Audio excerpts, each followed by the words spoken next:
morning, Russia has carried out a massive and deadly bombardment of Ukraine the day before a NATO summit begins in Washington. At least 36 people have been killed and 140 injured, according to President Zelensky's office. In the capital, Kyiv, the main children's hospital has been largely destroyed. Members of the emergency services have been trying to clear the rubble by hand in a search for survivors.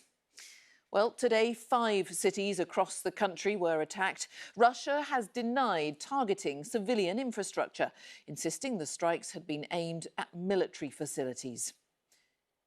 Let's go tonight to our Ukraine correspondent, James Waterhouse. James.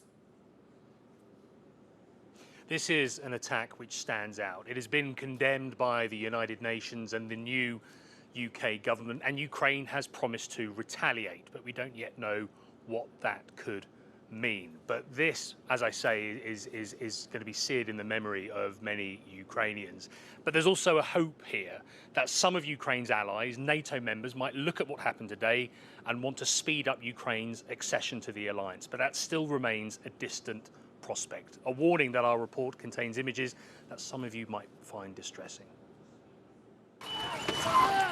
Frantic desperation on a Kyiv summer morning.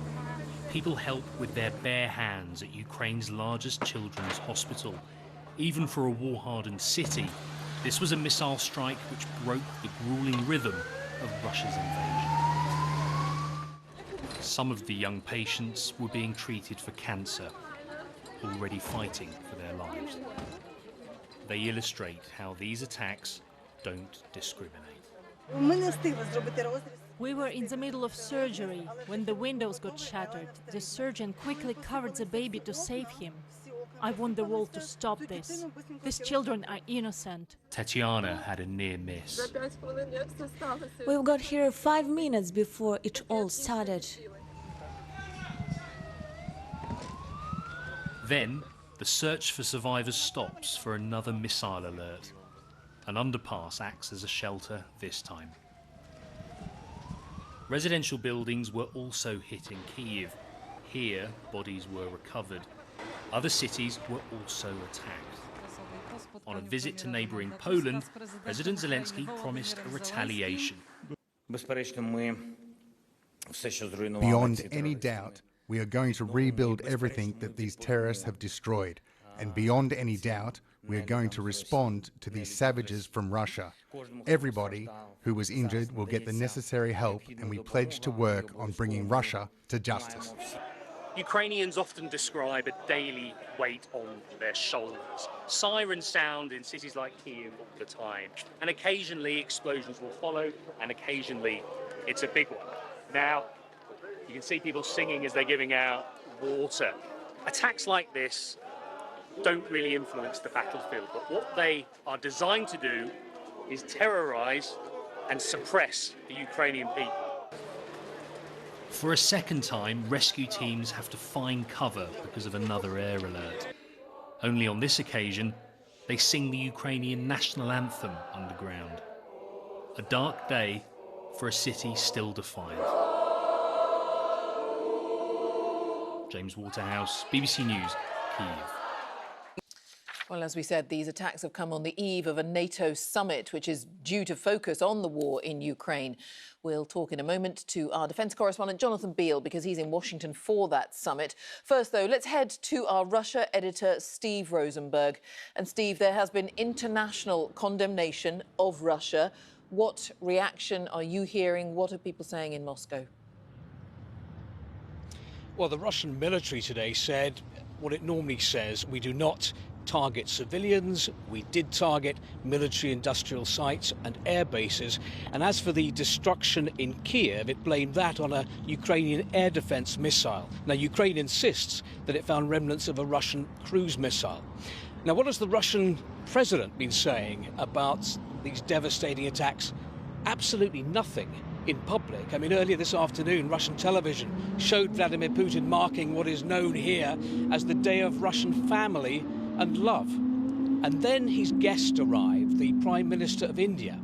Now, it was Prime Minister Modi who told Vladimir Putin to his face 2 years ago that this was not a time for war. And I wonder what Mr. Modi will have been saying to Vladimir Putin tonight in the light of these attacks. But really, this is one of those days where I feel most acutely the chasm here between reality and appearance. Because only on Friday I was in the Kremlin listening to Vladimir Putin claiming to be committed to a diplomatic solution to the war in Ukraine. And 3 days later, dozens of Russian missiles launched at Ukraine tell a different story. Steve, as ever, thank you, Steve Rosenberg. Let's talk to Jonathan Beale at that NATO summit. To what extent, Jonathan, do these dreadful attacks today change the discussion, the debate that will be had there? Well, Ukraine was already top of the agenda for this, the 75th anniversary summit of the military alliance. And no doubt about it, these attacks do give it a sense of urgency, particularly with the arrival of President Zelensky, who has been appealing to NATO allies to give him more air defences. He has been given some Patriot batteries, but not in the quantity he says his country needs. That's one of the issues that will be addressed here. Jens Stoltenberg, the head of NATO, has managed to get allies to commit to spending another 40 billion, that's 30 billion pounds, $40 billion on Ukraine's military support for the next year. What he hasn't been able to do is to turn that into a 5-year commitment, what's been called Trump-proofing that military support, and that is because of the political uncertainties. He has strong support from Keir Starmer. This will be his first big test, the British Prime Minister, on the international stage. He's made clear NATO will remain a cornerstone for Britain's security, and he wants to speed up military aid to Ukraine. But the question gnawing in the heads of many leaders here is, while yes, they're expected to show unity on Ukraine, will it be the same next year? Especially if Donald Trump, a past critic of the alliance, a critic of giving weapons to Ukraine, is elected a second term. That is the elephant in the room.